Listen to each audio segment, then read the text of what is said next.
വണ്ടിപ്പെരിയാർ രാജമുടി കോളനിയിലേക്ക് പോകുന്ന വഴിയിൽ കയ്യാല കെട്ടാൻ വെച്ചിരുന്ന വലിയ കരിങ്കല്ലുകൾ നടപ്പാതയിലേക്ക് ഉരുട്ടിയിട്ടതായി പരാതി. സാമൂഹ്യവിരുദ്ധരുടെ അഴിഞ്ഞാട്ടം രാത്രികാലങ്ങളിൽ ഈ മേഖലയിൽ കൂടി വരുന്നതായും നാട്ടുകാർ സംഭവത്തെ സംബന്ധിച്ച് അന്വേഷണം ആവശ്യപ്പെട്ടുകൊണ്ട് പോലീസിൽ പരാതിയും നൽകി. റെയിൻബോ ന്യൂസ് വാർത്തകൾ നിങ്ങൾക്കായി അവതരിപ്പിക്കുന്നത്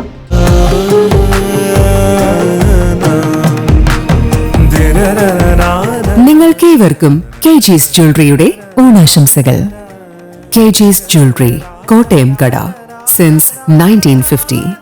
Our shops കട്ടപ്പന, ചെറുതോണി, അടിമാലി, നെടുങ്കണ്ടം, രാജാക്കാട്. കഴിഞ്ഞ ദിവസം രാത്രിയിലായിരുന്നു സംഭവം. വെളുപ്പിനെ ആളുകൾ ജോലിക്ക് പോകാനും മറ്റും റോഡിലേക്ക് നടന്നു പോകുമ്പോഴാണ് വലിയ കല്ലുകൾ മതിൽക്കെട്ടിന്റെ മുകളിൽ നിന്നും റോഡിലേക്ക് തള്ളിയിട്ടിരിക്കുന്നത് കാണുന്നത്. ഏകദേശം രാത്രി 12 മണിയോട് കൂടിയാണ് സംഭവം നടന്നത് എന്നാണ് പ്രദേശവാസികൾ പറയുന്നത്. 1 മുതൽ 5 വരെയുള്ള ക്ലാസ്സുകളിൽ പഠിക്കുന്ന സ്കൂൾ കുട്ടികളും അതോടൊപ്പം തന്നെ ഇതുവഴി നടന്നു പോകുന്ന കാൽനട യാത്രക്കാർക്കും കൂടാതെ വാഹന യാത്രക്കാർക്കും കടന്നു ചെല്ലാൻ കഴിയാത്ത സാഹചര്യമാണ് നിലവിൽ ഉള്ളത്.